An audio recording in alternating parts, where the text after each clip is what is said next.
11번 문제 보겠습니다. 평등 자개와 직각 방향으로 일정한 속도로 발사된 전자의 원운동에 대한 설명으로 옳은 것은 어떤 것이냐. 자, 요것도 로렌츠의 법칙, 저희 시험의 단골 문제죠. 그래서 평균 자개가 있어요. 자, 평균 자개가 있는데 여기에 지금 전자 또는 전하가 수직 입사하는 거예요. 그랬더니 전하 또는 전자가 자개 내에서 균일한 원운동을 실시한다 이런 얘기입니다.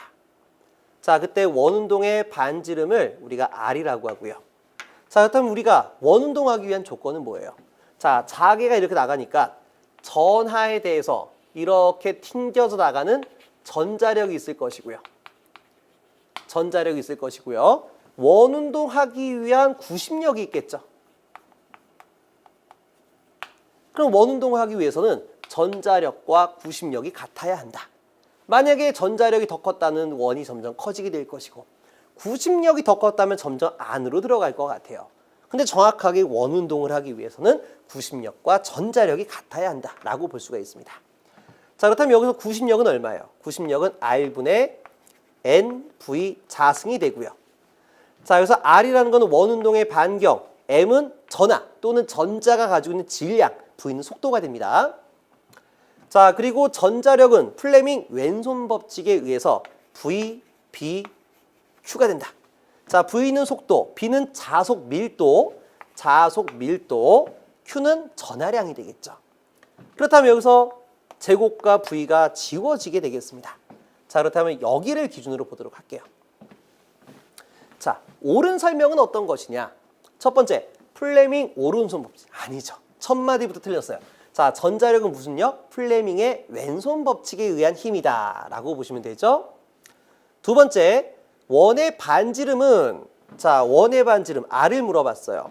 그러면 R은요, R은 두 개 자리 바꿔주게 되면 BQ분의 MV다 라고 말할 수가 있겠네요.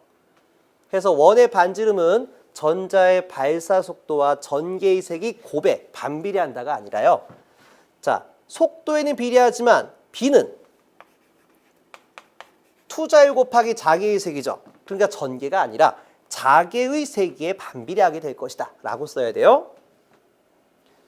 자, 세 번째, 전자의 원운동 주기. 자, 주기를 물어봤는데, 자, 여기서 우리가 각주파수에 대한 또는 각속도에 대한 개념을 얘기를 해드려야 될 것 같아요.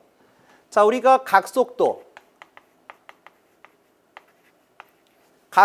오메가라는 거는 초당 회전각을 말합니다. 자, 여기서 우리가 이 초를 원이 한 바퀴 돌았을 때 걸리는 주기 시간으로 바꾸게 되면 주기 시간분의 각도는 2파이 레디안이 되겠죠. 자, 근데 또 한 가지, 우리 호도법에서 자, 호의 길이 L, 반지름 R, 세타가, 호의 길이 L은 R 곱하기 세타가 되고 세타는 R분의 L입니다 라고 말할 수가 있어요. 그렇다면 이제 우리가 각속도 오메가에서 T분의 세타인데 이때 세타 대신에 R분의 L을 대입하게 되면, 자, 이렇게 말할 수가 있겠죠.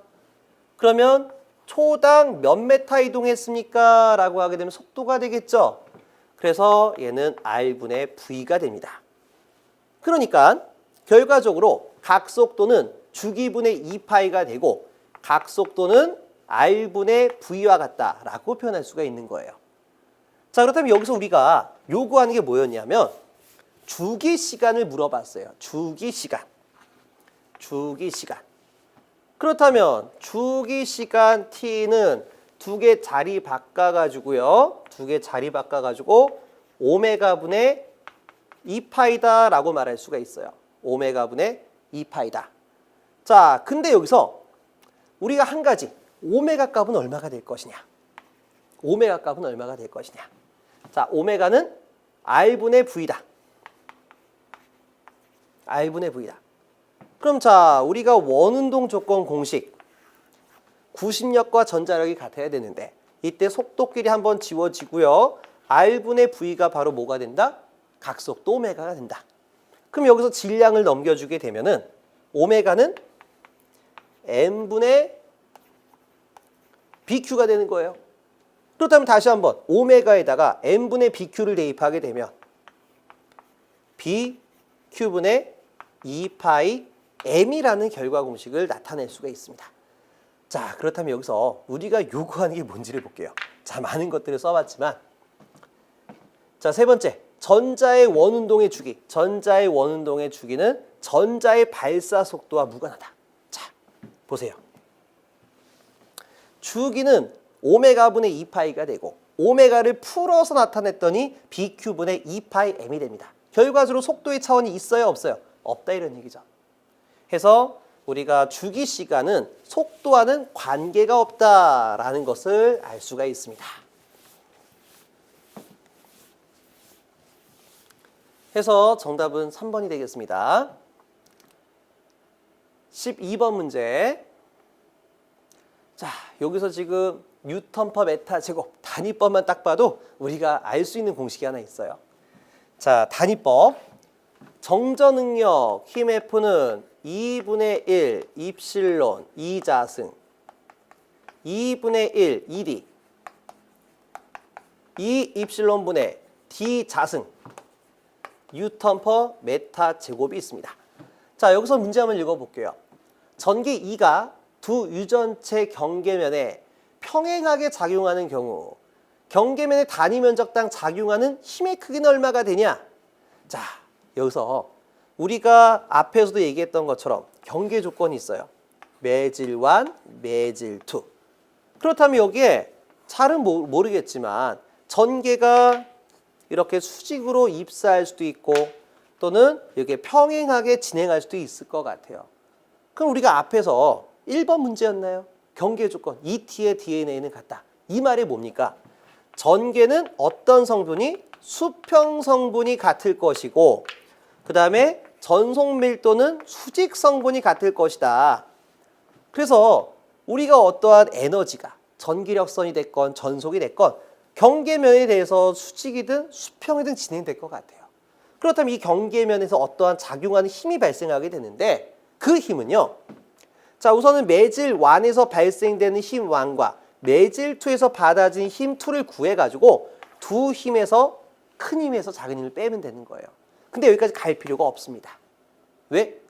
여러분들은 이미 벌써 뉴턴 퍼 메타 제곱을 보는 순간 어떠한 형태의 공식이 나온다는 걸 알 수가 있어요.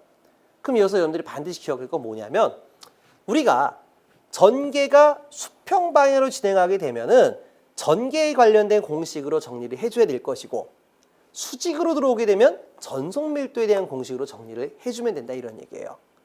자, 그래서 문제를 보니까 수평, 평행 방향으로 경계면과 평행 방향으로 됐으니까 전개에 관련된 공식으로 정리를 해줘야 돼요.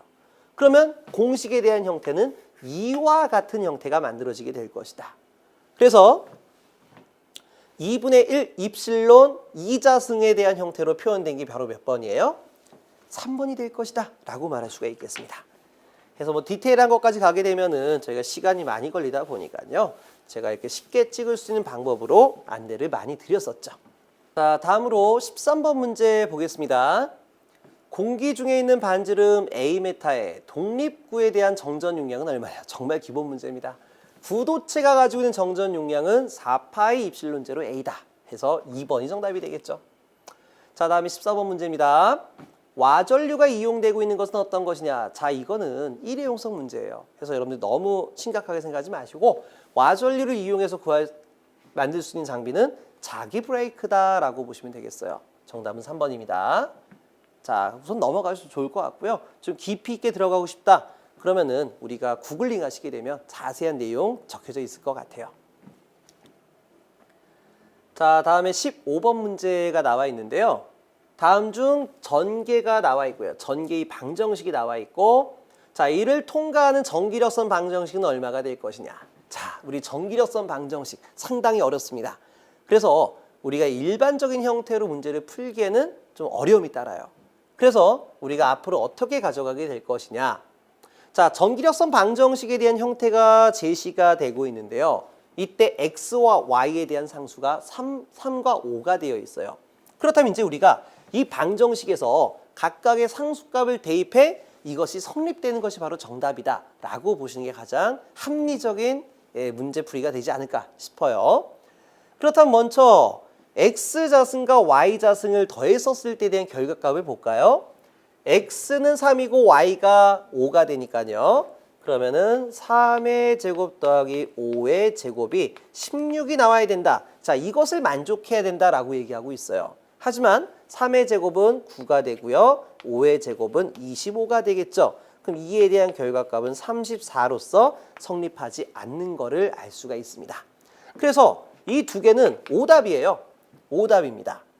그렇다면은 y자승 마이너스 x의 자승값은 얼마가 될 것이냐? y자승 마이너스 x의 자승이 얼마가 될 것이냐? 자, y자승은 25가 되고요. 5의 제곱이니까 x의 제곱은 3의 제곱이니까 9가 됩니다. 그럼 빼게 되면 얼마요? 16이 만들어져요. 따라서 몇 번이 정답이다? 4번이 정답이다 라고 하시는 게 좋을 것 같아요. 자, 해설을 보시면 아시겠지만은 저희가 전기력선 방정식을 구하기 위해서 적분을 실시해야 되는데 내용 자체가 이해하기가 곤란합니다. 그래서 이렇게 간단히 답을 찍어주시길 바라겠고요. 자, 다음으로 16번 문제를 보도록 할게요. 다음 중 전개가 나와 있는 평면 전자파가 있다. 진공 중에서 자개의 시료값은 얼마냐? 자, 항상 우리 전자파에서 전개와 자개는 함께 공존한다라고 얘기했어요. 그렇다면 전개와 자개에 대한 관계성은 얼마냐? 자, 전개와 자개의 관계성은 루트 입실론 제로. 자, 매질이 진공이었다라고 봤기 때문에 입실론 제로라고 표현했어요. 루트 입실론 제로 2는 루트 뮤 제로분의 뮤 제로 h다. 자, 이게 관계식이에요. 그렇다면 여기서 h분의 2라는 거는요. h분의 2라는 거는 루트 입실론 제로분의 뮤 제로값이 됩니다. 풀어주게 되면은 120 파이가 만들어집니다. 자, 그렇다면 여기서 자, 이거 오타네요. 2,2가 아니라 2,2예요. 2,2. 자, 그렇다면 여기서 자개의 시료값을 물어보고 있습니다. 자, 우선 전개에 대한 시료값. 자, 사인 앞에 있는 건 최대값이죠. 그리고 루트 2를 뺀 나머지가 바로 시료값이 되는 겁니다. 그래서 우리가 자개의 시료값 H값은 차라리 바꿔주면 되겠죠. 120파이분의 2가 되는데 본 문제에서의 시료값은 2 스몰 2였다라고 얘기했죠. 이렇게요. 그럼 이를 만족하는 값 몇 번입니까? 바로 3번이 정답되는 걸 알 수가 있습니다.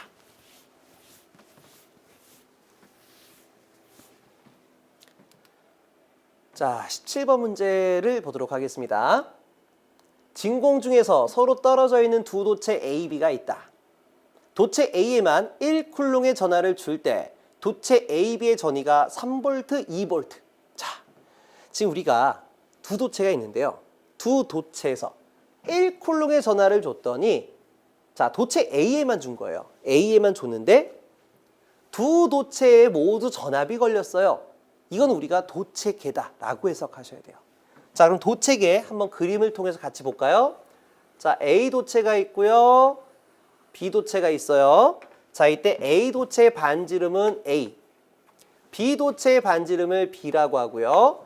두 도체 간의 거리를 자, D메타라고 하도록 하겠습니다. 그렇다면 우리가 A 도체에 준 전하량이 Q1이라고 할게요. 그리고 B 도체에 준 전하량을 Q2라고 하겠습니다. 그렇다면 A 도체가 받아지는 전위값은 얼마예요? A 도체에서 받아진 전위값은 우선 자기 자신에 대한 표면 전위가 있겠죠. 얼마? 4파이 입실론 제로 A분의 Q1이 있습니다. 자, 하지만 자, 도체계라는 말은 뭐예요? 도체계. 2일계자예요. 두 개 도체는 떨어져 있지만 전하를 줬었을 때 전기적 에너지가 이어져 있다. 영향을 주고 있다라고 보시면 돼요. 그래서 Q2로부터 만들어진 영향을 주는 전위, G메타만큼 떨어뜨린 G의 전위 얼마가 된다? 4파이 입실론 제로 B분의 Q2가 된다 이런 얘기예요. 그렇다면 이제 이거를 우리가 전위 계수에 대한 공식으로 바꿔주게 되면 4파이 입실론 제로 A분의 1을 P 완환이라고 할게요. 그리고 4파이 입실론 제로 B분의 1을 P 완투라고 하도록 하겠습니다.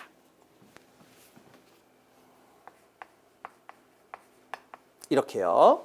자, V2 값은 얼마가 되냐? 자, V2 값은요. 먼저 Q1이 영향을 주고 있는 값 얼마요? 4파이 입실론 제로 거리 D분의, 자, 이게 B가 아니죠. B가 아니죠. 요렇게 떨어진 거리니까 D예요. D. 4파이 입실론 제로 D분의 Q1. 4파이 입실론 제로분의 D, 4파이 입실론 제로 D분의 Q1 플러스 자기 전하량에 의한 표면 전이 얼마요? 4파이 입실론 제로 B분의 Q2. 자, 그럼 이거는 우린 뭐라고 쓰게 되냐면 여기 밑에 부분을 P21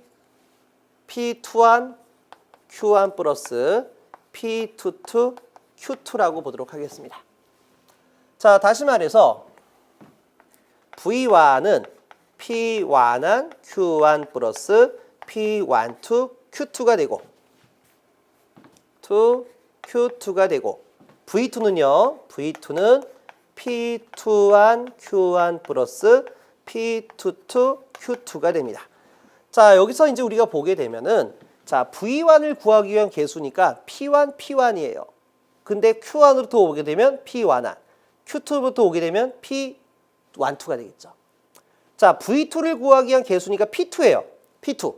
근데 Q1이면 P21, Q2였으면 P22다. 이런 얘기입니다. 자, 기본적으로 P11과 P22는 0보다 크겠죠. 물론 P12와 P21도 0보다 크겠죠.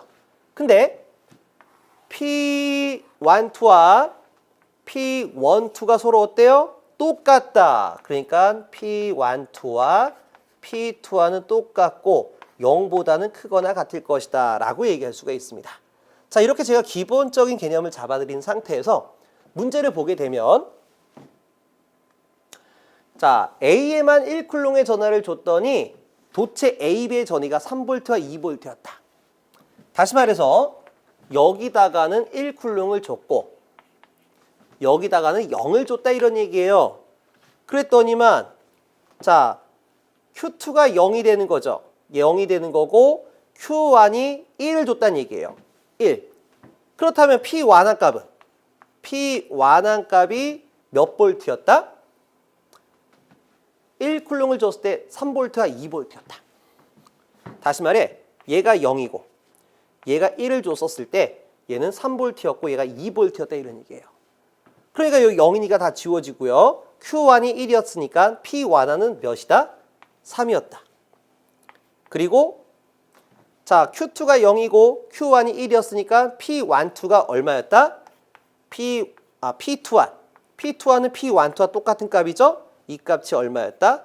2였다 이런 얘기예요. 그럼 이제 우리가 두 번째 조건을 보겠습니다.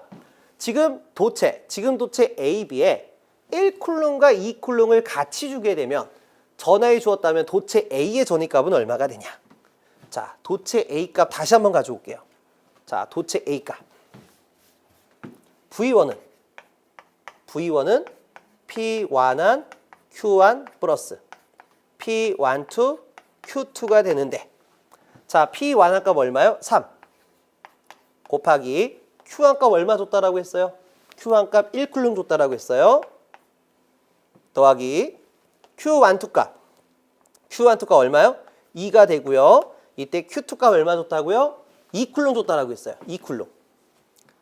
그러니까요. 여기다 2가 됩니다. 그럼 3 더하기 4가 되니까 몇 볼트? 7볼트가 되는 걸 알 수가 있다. 해서 정답은 2번이 되겠습니다. 네, 이런 것들은 제가 수업 시간 중에서도 많이 설명 안 했던 부분이죠.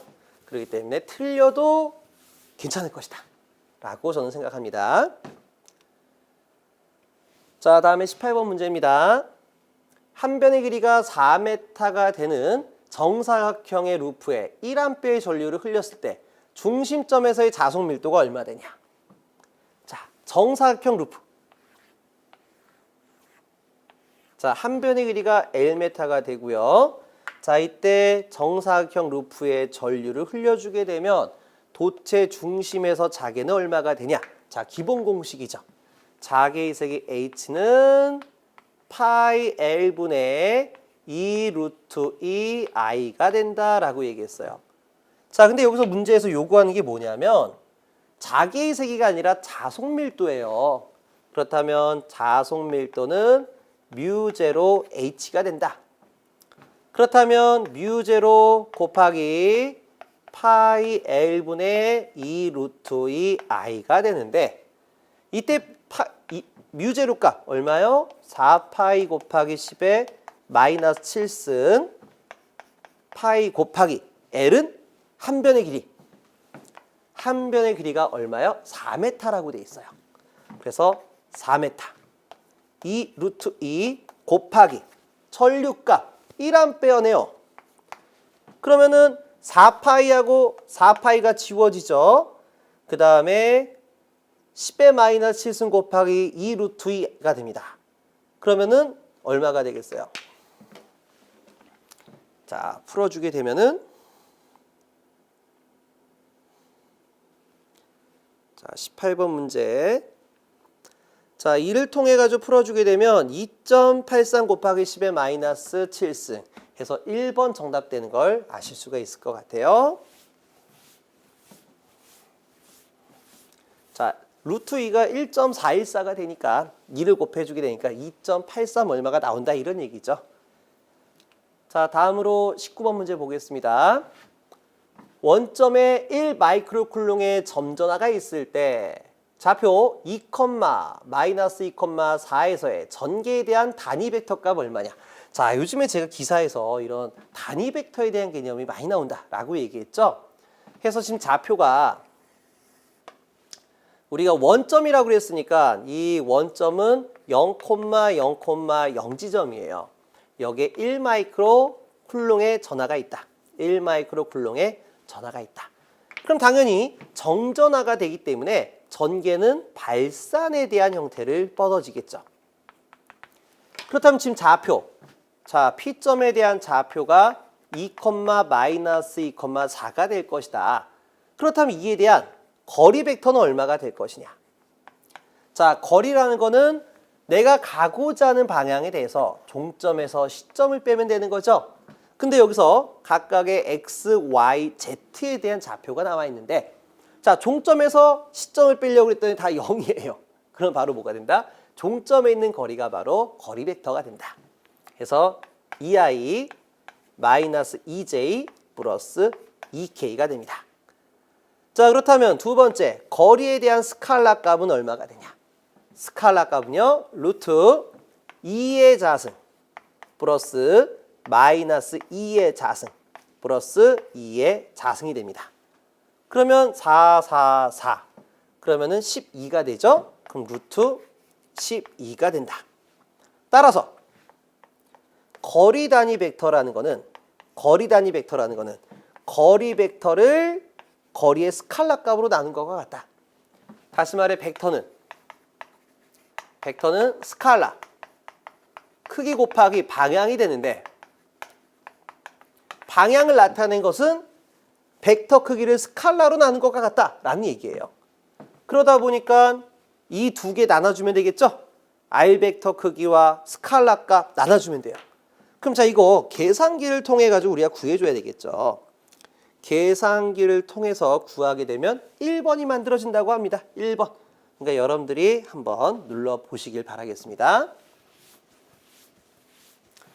자, 이제 마지막 20번 문제 보도록 하겠습니다. 자, 마지막 20번 문제요. 공기 중에서 전자기파의 파장이 3m라고 하게 되면 그 주파수는 몇 메가헤르츠냐? 자, 이것도 기본 문제예요. 저희가 전자기파의 파장을 구하고 싶다. 그러면 전자파가 가지고 있는 속도는 루트 입실론 뮤분의 1 메타 퍼 세컨드에 자, 메타 퍼 세컨드인데요. 자유공간 중에서의 전자파 속도는 입실론 제로, 뮤 제로를 대입해야 되겠죠. 그렇다면 이 값이 얼마가 만들어진다? 진공 중에서의 전자파의 속도는 3 곱하기 10의 8승 메타퍼세크가 된다 이런 얘기예요. 다시 말해 자유공간 중에서는 초당 몇 메타 간다? 3억 메타 간다 이런 얘기예요. 3억 메타 간다. 그렇다면 이제 우리가 자 이렇게 파장이 이렇게 만들어져 있어요. 이 한 파의 길이를 파장이다라고 얘기하게 되죠. 그렇다면 전자파는 초당 몇 메타 가요? 전자파의 속도는 초당 3억 메타다. 그렇다면 이 한 파의 길이는 얼마가 될까요? 자, 여기서 주파수에 대한 개념은 뭐예요? 주파수. 1초를 기준으로 이런 주기적인 파형이 몇 번 나왔냐라는 개념이죠. 그렇다면 우리가 주파수가 60Hz였다. 60Hz였다. 라고 하게 되면 초당 3억 메타 가는데 이 3억 메타 중에서 파형이 몇 번 나왔다? 60번 나왔다는 얘기예요. 그렇다면 간 거리에서 나온 횟수를 자르게 되면 한 파의 길이가 만들어지겠죠. 그렇기 때문에 파장의 길이 람다는 전자파의 속도를 주파수로 나눈 것과 같다라고 말할 수가 있습니다. 자, 그래서 공기 중에서의 전자파니까요. 3 곱하기 10의 8승이 되고요. 주파수는 물어본 게 아니었네요. 파장의 길이를 물어본 게 아니었어요. 주파수를 물어봤습니다. 그러니까 파장의 길이가 나왔으니까요. 자, 여기서 주파수의 크기는 파장분의 전자파의 속도다. 그럼 이렇게 하게 되면 단위가 헤르츠가 되겠죠. 근데 문제에서는 메가헤르츠를 구하라고 그랬어요. 메가헤르츠. 그러니까 파장의 길이가 3m, 전자파의 속도는 3 곱하기 10의 8승, 단위를 메가헤르츠로 가져가기 위해선 메가는 10의 6승이죠. 그러니까 앞에다가 10의 마이너스 6승을 곱해야 된다. 그럼 서로 3 지워지고 10의 8승과 10의 마이너스 6승 곱하면 10의 2승 남겠죠. 따라서 주파수는 100MHz다. 해서 1번인 거를 아실 수가 있습니다. 자, 그래서 여기까지 해가지고 우리가 20문제, 준비된 20문제를 모두 마무리했습니다. 자, 그렇다면 우리가 여기서 여러분들이 시험장에 가져가야 될 기본 문제와 과감하게 삭제될 문제 체크해 보도록 할게요. 자, 20번 문제 기본 문제고요. 19번. 자, 19번 같은 경우에는 제가 뭐라고 했습니까? 2017년부터 계속해서 나오는 문제니까 반드시 해달라고 그랬죠? 하지만 아직까지 연습이 덜 됐다. 그럼 19번 틀려도 좋겠고요. 자, 18번 기본, 17번, 이런 거는 틀려도 좋아요.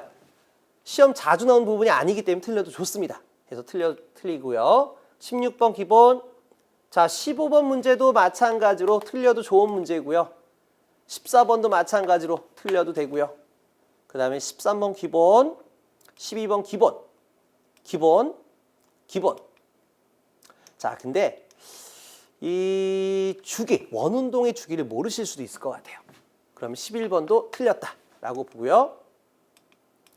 10번 기본, 9번 기본, 8번 기본, 7번 기본, 6번 기본, 5번 기본. 자, 3번 문제 틀릴 수 있어요.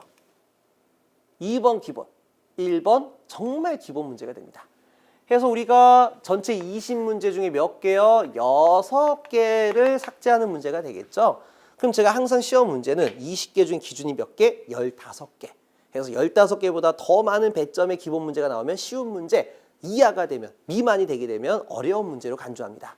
그래서 이번 2021년 2회차 정기자기학은 상대적으로 난이도가 어려웠던 문제였다라고 판단할 수가 있습니다. 그래서 이 6개는 여러분들한테 반드시 가져가라 라고 하기가 좀 애매하긴 해요. 근데 한 가지는 기억하세요. 거리 단위 벡터 구하는 문제 그거 가져가야 됩니다. 그래서 그거 하나 빼게 되면 5개가 되는 거죠. 그래서 이 5개를 제외한 나머지 15개는 완벽하게 가져가시고 나머지 5개는요 영양가가 없어요. 그래서 여러분들이 원하시는 것만큼 답을 찍을 수 있는 형태로 가져갈 것이냐 아니면 과감하게 버릴 것이냐를 선택하고 공부하시면 될 것 같습니다. 자, 그러면 이번 시간은 여기까지 진행하도록 하겠습니다. 수고 많으셨습니다.